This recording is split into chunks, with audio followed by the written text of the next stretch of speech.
That is Prime Minister Justin Trudeau with his daily address. He's now going to be part of a virtual sitting of a committee of the House of Commons. That's why that happened today at 11 o'clock.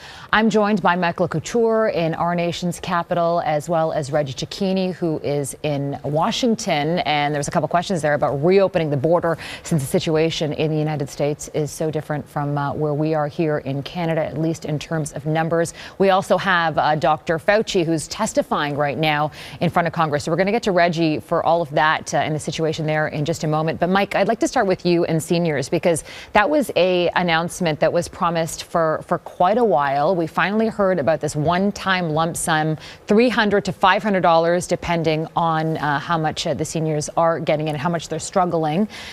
What are the big questions here that remain for you?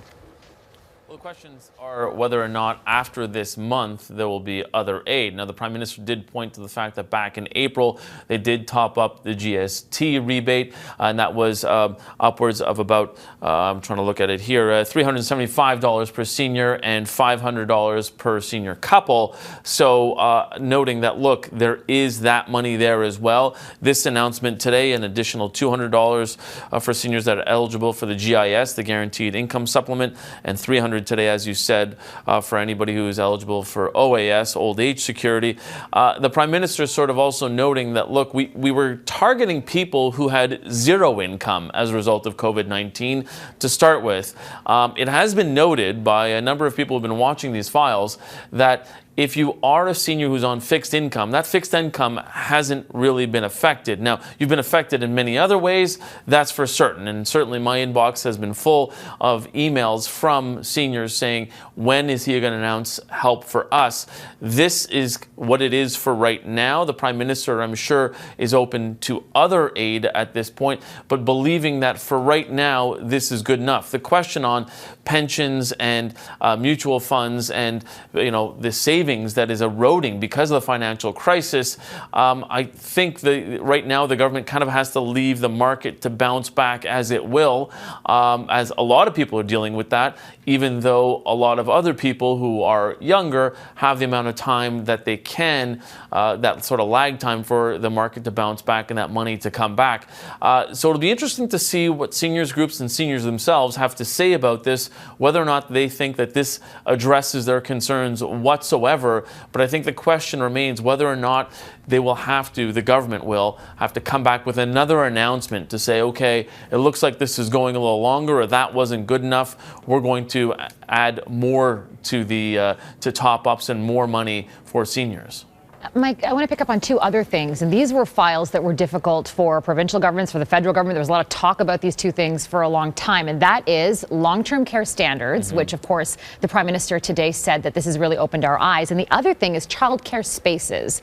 He said that that the government would help the provinces. How could that help come? Could we see another announcement coming? Yeah, and I think, as he had mentioned, and you just said, that COVID-19 has really exposed some of the issues that we've had in Canadian society, and realizing that with long-term care facilities, he's committed to working with the provinces when a lot of this dust is settled to make sure that we address that. And on the childcare spaces, noting that the people who have been affected a lot by this are women who need those childcare spaces, and those types of workers as well who occupy those childcare facilities. So I think what the government is sort of looking at here is saying, okay, now we understand what the next thing we have to address after this will be. Once we sort of get through this, once we sort of realize or hopefully get through this with the economy coming back, then they'll start to turn their attention towards that, already kind of earmarking it, saying, okay, these are things that we need to get to. Whether or not it'll be nationalized childcare is another question. That is something that the NDP has been looking for and calling for. But I think it does certainly sort of focus the Prime Minister's attention on these other things going forward. Let's discuss the border. The situation, as I mentioned, in the United States is very different. The border is closed now. The Prime Minister was asked a couple times when he's considering opening the border. Any indication on a timeline? Well, he said he expects those discussions or that to come up very shortly in the next few days. We know that the 21st of May is when the current agreement with the U.S. will expire. Certainly, Deputy Prime Minister Chrystia Freeland said yesterday that there are ongoing conversations with her counterparts south of the border to have these discussions on when the right time to reopen the border would be.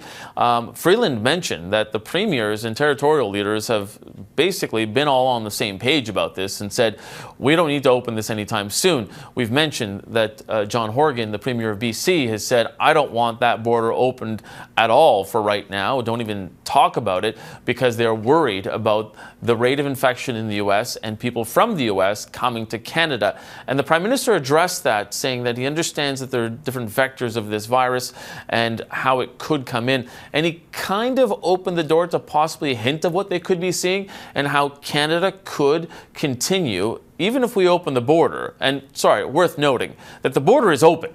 That goods and services, essential goods and services, continue to flow back and forth. It's just non-essential travel. Just wanted to put that on the table. But secondly, the Prime Minister said what Canada could do, because we control who comes into the country, we could decide as the government could decide. I'm not part of the government. I had to clarify that as well. In any case, so the government could decide whoever comes into Canada has to undergo a 14-day quarantine period. And that would be really good at dissuading people, any kind of tourist who wants to come in to Canada. Because imagine if you think, well, I want to go to Canada and see the Niagara Falls from the Canadian side. Well, if you do that, you'll have to enjoy them from the comfort of your hotel room for 14 straight days. I don't know if any tourists south of the border would want to do that. So that is one option that seems to be on the table for the Prime Minister. Asking your employer too, I need to take a week vacation plus an extra 14 days, which probably wouldn't fly at most companies. Also worth noting that people who are Canadians who are in the U.S. also can come back here. That's another way the border's open, but they will have to quarantine. Thanks for that. Thank you for that, Mike Le Couteur.